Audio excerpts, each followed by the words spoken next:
E se eu te dissesse que a Copacabana que você ama não é totalmente natural? Que aquele cenário perfeito, repetido em cartões postais, filmes e memórias, foi também desenhado, empurrado, alargado e reorganizado por decisões políticas e obras gigantescas. Porque a verdade é essa: Copacabana não só aconteceu.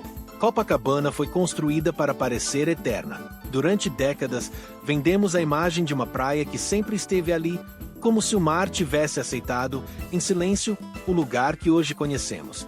Mas, no fim dos anos 1960, estudos técnicos já apontavam que era viável engordar a faixa de areia em até 80 metros. E foi exatamente isso que começou a mudar tudo. Em março de 1970, a grande obra de alargamento e urbanização da Avenida Atlântica entrou em cena. A partir dali, a fronteira entre cidade e mar nunca mais foi a mesma. A chamada Nova Copacabana foi surgindo em etapas. Primeiro, um trecho de 1.100 metros no Leme. Depois, o restante da Avenida Atlântica. Não era apenas uma reforma. Era uma reinvenção completa do bairro, da circulação, da imagem e do próprio uso da orla. O calçadão virou símbolo mundial porque foi pensado assim, para reorganizar fluxos, comércio e paisagem. O desenho das ondas, as pedras portuguesas, a nova leitura do espaço público. Tudo isso ajudou a fabricar uma Copacabana mais limpa, mais turística, mais exportável. Mas toda fabricação cobra um preço. E, em Copacabana, o preço aparece quando a gente olha além da fachada. O bairro, que muitos imaginam como sinônimo de movimento, hoje carrega sinais claros de esvaziamento humano. Em 2000, eram 161.178 moradores. Em 2010, 161.191. Em 2022, esse número caiu para 141.398. Não houve colapso dos prédios. Não houve desaparecimento físico. O que aconteceu foi mais estranho. Um bairro inteiro parece ter ido embora sem sair do mapa. E isso muda tudo, porque Copacabana envelheceu rápido. No censo de 2022, o bairro registrou 45.964 moradores com 60 anos ou mais e 26.574 com 70 anos ou mais. Então a pergunta deixa de ser apenas quem mora aqui e passa a ser como se vive aqui hoje. O ritmo das ruas mudou. O consumo mudou. A rotina mudou. O bairro já não respira como na memória de quem o conheceu nas décadas em que a avenida parecia um palco contínuo de vida urbana. Outro dado ajuda a entender a virada, e ele é incômodo. Em 2022, Copacabana tinha 84.630 domicílios particulares permanentes recenseados. Desses, 20.499 estavam vagos, quase um em cada 4. Em um dos metros quadrados mais disputados do país, essa conta parece impossível, mas ela existe. E revela algo que muita gente prefere não dizer em voz alta. Copacabana deixou de ser só moradia e passou a funcionar cada vez mais como ativo. Entre 2010 e 2022, o bairro perdeu 17.473 moradores e viu diminuir o número de domicílios ocupados. Isso não significa desvalorização. Significa outra lógica. Uma lógica em que morar dá lugar a usar ocasionalmente, alugar por poucos dias, transformar endereço em rendimento. Em 2025, Copacabana aparece com mais de 13.000 acomodações listadas em uma grande plataforma, concentrando uma fatia enorme da oferta da cidade. E 85% disso seriam imóveis inteiros, não quartos. O bairro não apenas recebe visitantes, ele os administra. Essa transformação tem método.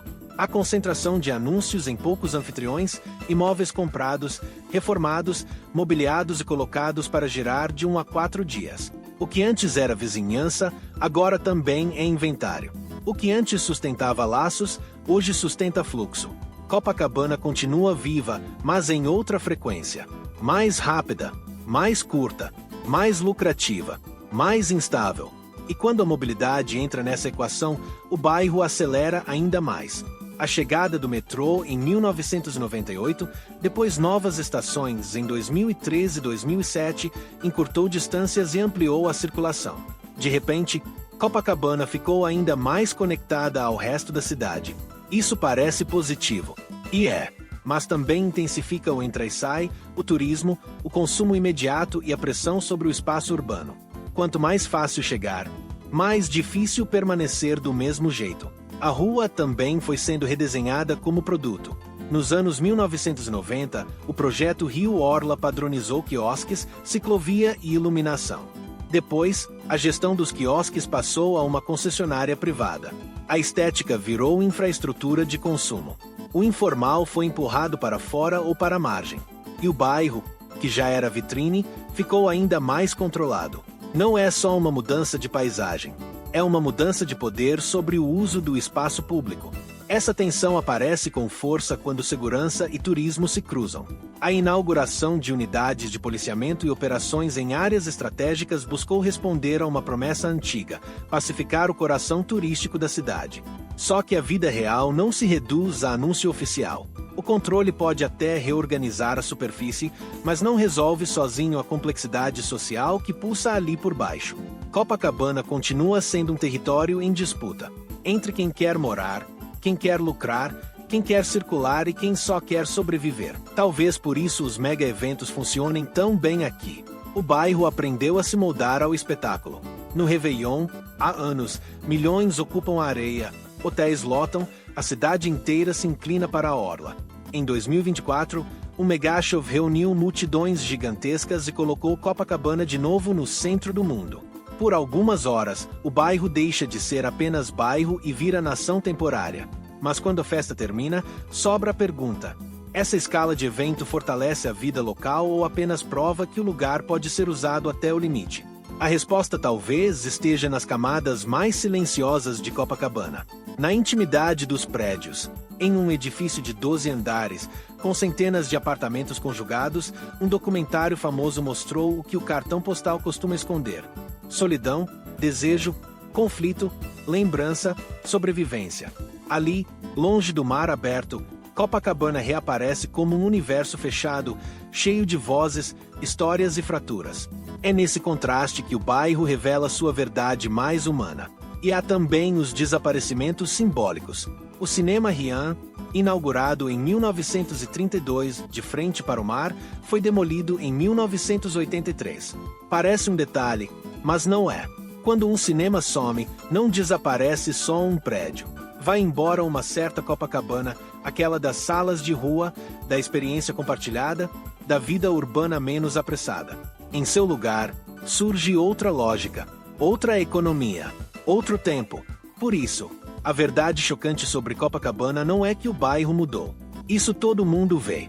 A verdade é que a imagem que conhecemos foi sendo produzida junto com a transformação material do lugar. A praia foi alargada. A orla foi redesenhada. O comércio foi reorganizado. Os moradores envelheceram ou partiram. Os imóveis mudaram de função. E, mesmo assim, Copacabana não morreu. Ela se adaptou. Talvez seja isso que mais assuste. Copacabana não é um cenário congelado. É uma forma de resistência urbana. Um lugar onde memória e pressão convivem. Onde o passado não some, mas disputa espaço com o presente.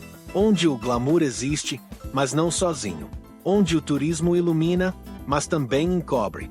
E onde o bairro mais famoso do Brasil continua, todos os dias, sendo reinventado por quem fica. No fim, Copacabana não é apenas a praia. Não é apenas o calçadão.